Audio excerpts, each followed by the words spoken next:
Zen Cleanse. In this video, I'm going to be talking about my experience, one of the most profound experiences in terms of detoxing and cleansing, with the 7-day Rainbow Zen Cleanse. I'm going to talk about what I learned from it, why I recommend it, some things that I don't recommend with it, and my profound experience. So let's get into it. What is the Zen Cleanse? There's a few different options if you go to the Zen Cleanse website, which I'm going to have in my description down below. There is a 1-day option that removes the mucoid plaque out of your colon. And then there is a liver cleanse option, a solo liver cleanse option.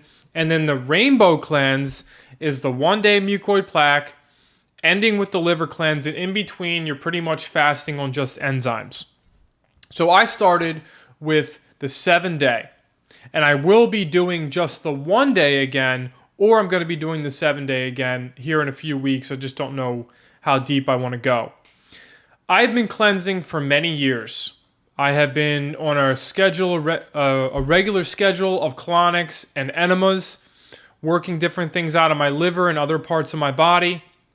I've even done the 7-day Dr. Bernard Jenkins cleanse that no one really does anymore because no one reads his book and no one really knows who he is. And also the cleanse that he used to put his patients through was a tremendous amount of work.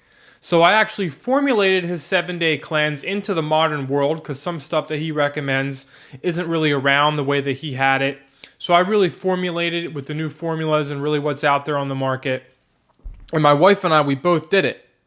And the 7-day Jensen cleanse was one of the best experiences I've ever had. It was the first time I actually had huge pieces of mucoid plaque come out of my body, and I felt great afterwards, but it was a lot of work. It was 7 days. You're doing 2 or 3 enemas a day, every day.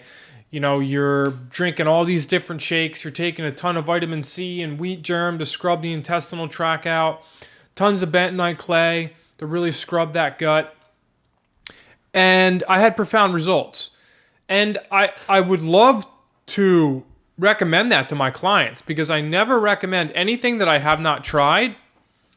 And the other about 5% of things that I do recommend that I haven't tried, it's because I know for a fact that they're top notch. It's just they haven't been brought into my life or called to me for my particular situation. But some people, I do recommend some things rarely that, hey, I've never tried this, but it will help you. It's very rare though. I came across this Jensen cleanse a few years ago. I read the book and I said, hey, I got to do it. But it was so much work. I literally would have to coach people through it. I would almost have to have a retreat center where people come and I put them through the cleanse because it's a lot of work. And when you get into that 4th, 5th, 6th, 7th day cleansing process in the Jensen cleanse, you are in a detox state and you're not feeling like doing all the things, preparing the drinks, preparing the juices, doing the enemas. It gets to be a lot of work. And I'm kind of a veteran when it comes to this part of life. I've done a lot of cleansing, fasting and those things in my life. I was able to do it no problem, but for somebody that's not used to it, the Jensen cleanse isn't really accessible to them. With that being said, I came across this 7-day Zen cleanse because I'm always looking into what else is out there on the market. And from what I gather, it's a fairly new company. It's a company out of Thailand, and it's pretty much like a Chinese medicine, Chinese herbal kind of philosophy behind it. It comes from the East. There's no bentonite clay involved, which really intrigued me before I did it, and no binders and nothing like that. There's some fiber pills that you take that you could say that acts as a binder, but a lot of the cleanses that I've come across in the West, it's either like charcoal, mimosa hostilis for the parasites. It's a lot of bentonite clay stuff, a lot of psyllium husk, a lot of binders. And it's that stuff that you're taking, it takes a toll on the body. It can be really hard on the system, but it does work. Now, I've been studying enzymes for a few years. Lou Corona, I'm a coach and mentor for the Hippocrates Health Institute. So when I studied under them, my consciousness broke into the awareness of enzymes and what they are and how they are the future. I've known that for some time. It's just there's not a lot of companies out there other than Puridyme, which I recommend their stuff, and that's made by a man called Lou Corona. The dude's 75 years old, looks like he's 40. And if you look into his stuff, you'll understand what I mean. This isn't an enzyme class, but enzymes are the future. Okay? So I came across this 7-day rainbow cleanse, and it's all enzymes. It's a 3-year fermented enzyme that you take repeatedly, depending on which part of the cleanse that you do. So it's all different types of enzymes to target different parts of your body. But generally speaking, the mucoid plaque, ladies and gentlemen, my family, I cannot stress to you enough the mucoid plaque problem that you have inside of your body. How can I say that so certainly? Because we all have it. And this is the missing link for those of you that want to become healthier, a better athlete, all of the above, look younger, or if you're somebody like me who has been struggling with chronic illness for a long time, the Western world, the allopathic path doesn't know what to do with you, and you're on Google and you're doing all this stuff trying to find what works for you, your gut is more damaged than we can comprehend. That's really what I think is the biggest problem in people's path to getting better, is that they think, oh, I've done a couple enemas, I've done a couple colonics, I should be good. No. Oh, I did a 7-day cleanse, I drank juice for 7 days and I should be good. No. Okay? There is stuff inside of you that is 10, 20 years old. Rotting and putrefying in the corners of your colon, of your large and small intestine. A lot of people have the diverticulitis issue, and what that is just impacted fecal matter that pushes out into these little pockets, and it's almost impossible to get out because your body stores it in all these different areas of the body because it gets stuck. And, you know, the diets, I'm not going to get into what diet is better, but we are not eating to the human system. We're not eating highly digestible foods. We are eating foods that are processed. We are eating foods that are full of chemicals. We're eating foods that are dehydrated and they putrefy in our system. So there's this thing called mucoid plaque. And I'm friends with a lot of health practitioners, you know, in the field that I'm in. And they're like, oh, you know, that doesn't really exist. Or a lot of people are like, oh, you know, if I can find a test that'll tell me that I have it, then, you know, I'll actually listen to what you're saying. There is no test. There's not like you can test for this stuff, or at least I don't know of one. I just can 99.9% you got it. You have it. If you were brought up and you took medications as a child and you ate anything that resembles the standard Western diet of carbohydrates and proteins and all this cooked stuff mashed together that we eat once, 3 meals a day, eating breakfast. If you've been eating breakfast for most of your life, say you're 40 years old and you're sick and you start to realize, hey, breakfast is not good for a human being. You know, right when you wake up to eat, it's just not the best thing you want to be doing. But you ate that way for 30, 35 years of your life.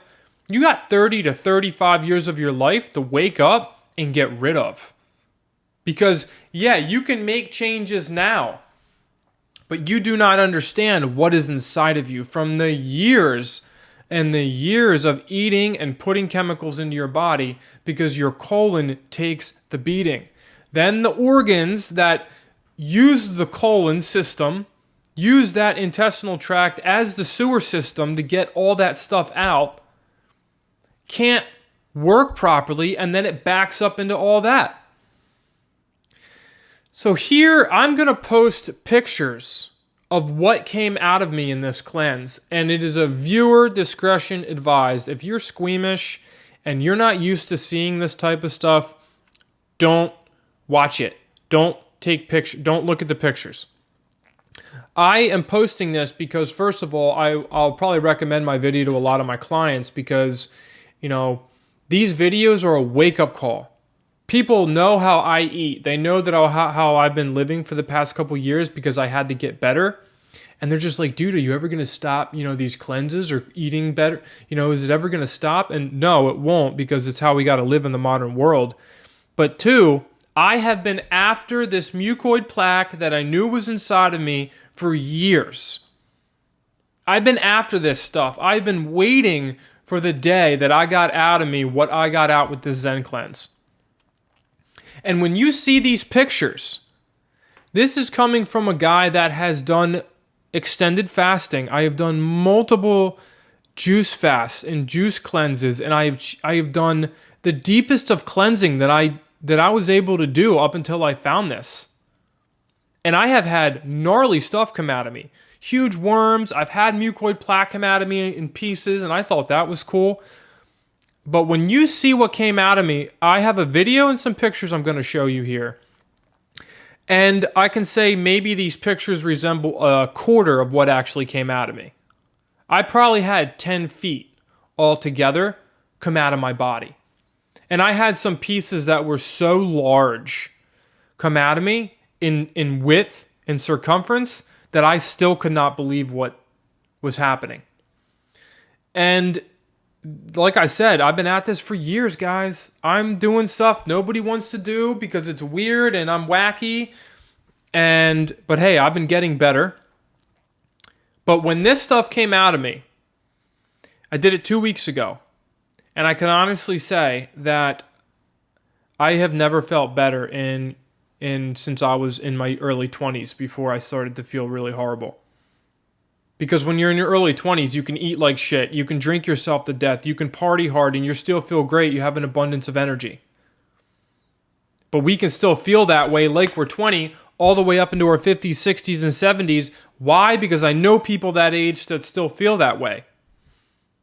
And when you start to turn your energy systems back on and your energy starts to move through your body because your colon is now able to digest food and your colon is now able to eliminate in your liver and your pancreas and your spleen and all these organs in your body boot back on, your adrenals start to give you energy, like real vitality. And the reason I'm going to do the cleanse again is because I know I have more in me. My body's telling me to do it again. My body lights on fire when I think about it, like I can't wait to do it again. So I know that I'm meant to do it one more time. And maybe, from here on out, I'll do it once a year or something like that. But the brain fog, the sluggishness in the morning that I used to deal with so severely, I can't tell you how much this cleanse helped me. And when you see what leaves my body, you will understand. So once again, here comes the videos. Here comes the pictures of the mucoid plaque that left my body. I'm going to do a voiceover so I can actually talk about what it is. So just, if you're squeamish in any way, this stuff isn't gross to me because it's just, hey, this is life. And what came out of me is it's not poop. It's not biological. It's chemicals. It creates a rubber hose inside of your intestinal tract, and I had that. It was so rubbery that I could literally stretch it. I wore gloves. It's a lot of people that do this cleanse, they want to see what comes out of them, so they wear gloves and they catch it with like a strainer, and then they can really see what comes out of them. It gives them a sense of empowerment, like, wow, this was in me. I did this cleanse, and this is what happened. It's like confirmation. But also, I like to wake people up. I'm like, hey, this is what came out of me. I have no shame about it. I feel great. And if people want to stay in denial that, they want to look at this stuff and be like, oh, that ain't for me, they're the ones that need it the most. Everyone on the planet, I mean it, wants to do this cleanse. Okay, here comes the videos. I have 2 videos, short videos that I filmed what came out of me, and then I have a couple pictures. Stand by, viewer discretion advised. This is mucoid plaque. All right, viewer discretion advised. Here is one of the first mucoid plaque snakes that came out of my body. As you can see, this is not poop. It is not fecal matter. This is a rubbery substance. This is very, very, very toxic to the human body. And if you see the darkness and just how cramped and damp and disgusting this stuff is, how can a body be healthy when this is inside of them? And I had many feet of this come out. All right, stand by for a video. Here we go of a really big... All right, this is not poop. I repeat, this is not poop. This is a rubbery not biological substance. Inside of this is parasites and fecal matter. And this is why we have poop problems and bowel problems, because this is trapped in our colon and it doesn't allow fecal matter to move through it. And I'm learning this because I am releasing dozens of feet of this. I probably released 10 to 15 feet of this in my cleanse. All right, and to end off with, I did this for the company. If you see, this was my first release that came out of me. This is the internal dampness mucoid plaque. It's all rubber. It was stretchy. It was disgusting. This is the first release that I had.